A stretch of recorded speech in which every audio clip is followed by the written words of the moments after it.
ভ্যাটিকানে Sistine চ্যাপেলের chimney বেয়ে সাদা ধোঁয়া উঠে আসার অপেক্ষায় সবাই। দীর্ঘ অপেক্ষা শেষে দেখা গেল সেই ধোঁয়া, অর্থাৎ নির্বাচিত হয়েছে নতুন পোপ। সারা বিশ্বের 1.3 বিলিয়ন ক্যাথলিক খ্রিস্টানদের জন্য এটি একটি ঐতিহাসিক মুহূর্ত। 8 মে যুক্তরাষ্ট্রের রবার্ট ফ্রান্সিস প্রেভোস্টকে নির্বাচন করা হয় নতুন পোপ হিসেবে। এখন থেকে তিনি পরিচিত হবেন পোপ চতুর্দশ লিও নামে। এর মধ্য দিয়ে প্রথমবারের মতো মার্কিন যুক্তরাষ্ট্র থেকে কেউ পোপ হওয়ার সৌভাগ্য অর্জন করলেন। পোপ ফ্রান্সিসের মৃত্যুর পর অনুষ্ঠিত গোপন কনক্লেভের মাধ্যমে নির্বাচিত হলেন পোপ চতুর্দশ লিও। সেন্ট পিটার্স ব্যাসিলিকা গির্জার বারান্দা থেকে তার নাম ঘোষণার আগেই নিচে জড়ো হওয়া জনতা ভিভা ইল পাপা, পোপ দীর্ঘজীবী হন স্লোগানে মুখরিত করে তোলেন। 69 বছর বয়সী রবার্ট প্রেভোস্ট এখন সেন্ট পিটার্স রাজত্বের 267তম উত্তরসূরি। পোপ লিও ত্রয়োদশের প্রতি শ্রদ্ধা জানিয়ে পোপ লিও চতুর্দশ নাম ধারণ করেন প্রেভোস্ট। পোপ লিও ত্রয়োদশ 19বিংশ শতাব্দীর গোড়ার দিকে সামাজিক ন্যায় বিচারের পক্ষে শক্ত অবস্থান নিয়েছিলেন।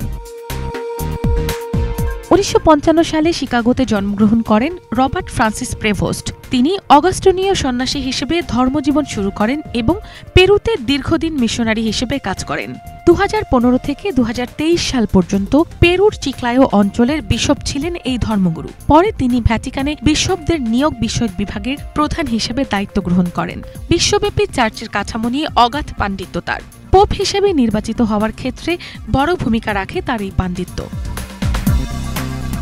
বৈশ্বিক শান্তির প্রশ্নের সংলাপ ও ঐক্যের পক্ষে চতুর্দশ পোপ লিও। পোপ নির্বাচিত হওয়ার পর প্রথম ভাষণে তিনি বলেন, আমি শান্তি, সংলাপ ও ঐক্যের জন্য কাজ করতে চাই। ক্যাথলিক চার্চ যেন বিশ্বের সব প্রান্তের মানুষের জন্য এক আশ্রয়স্থল হয়ে ওঠে, সেটি আমার লক্ষ্য।